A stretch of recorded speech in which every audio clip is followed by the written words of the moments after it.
নমস্কাৰ, শইকীয়া টিক্স চেনেলটোলৈ আপোনালোক সদৌতিলৈ স্বাগতম জনাইছোঁ। আজি এক বিশেষ ভিডিঅ' লৈ আপোনালোকৰ মাজলৈ আহিছোঁ। আজি ধান খেতিৰ বিষয়ে কিছু কথা আলাপ কৰা হ'ব। ব'লক আমি সেই সুদীয়মান খেতিয়কজনৰ ওচৰলৈ যাওঁ।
সেই সুদীয়মান খেতিয়কজনৰ ওচৰলৈ। দাদা অকণমান 2 মিনিট।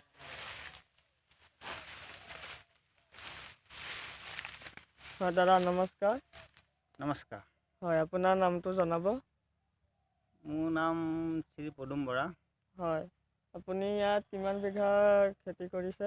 মই বেছি কৰা নাই, তোমাৰ হ'ব 10-12 বিঘামান। হয় আপুনি এতিয়াতো জানেই যে এইবাৰ পানী নাই, গতিকে আপুনি ইমানখিনি খেতি কেনেকৈ কৰিলে? ইমানখিনি মানে এইটো মই অসম চৰকাৰৰ পৰা মই এটা চ'লাৰ পাইছোঁ।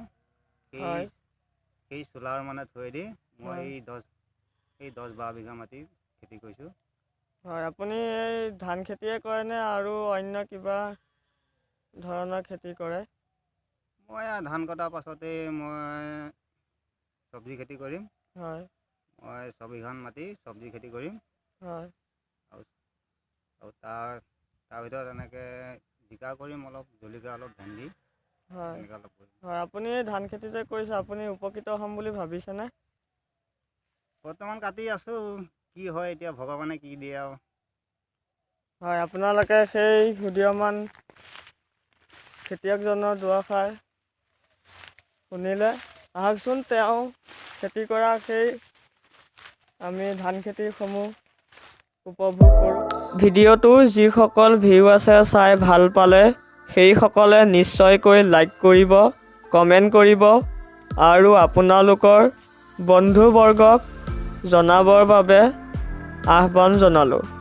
চেনেলটো শ্বেয়াৰ কৰি দিব আৰু যিসকলে আমাৰ শইকীয়া টিক্স চেনেলটো ছাবস্ক্ৰাইব কৰা নাই নিশ্চয়কৈ ছাবস্ক্ৰাইব কৰি ল'ব আৰু আমাৰ ভুল ত্ৰুটিসমূহ দেখিলে কমেণ্টৰ জৰিয়তে জনাই আমাক উপকৃত কৰিব। ধন্যবাদ। জয় আই অসম, জয় হিন্দ।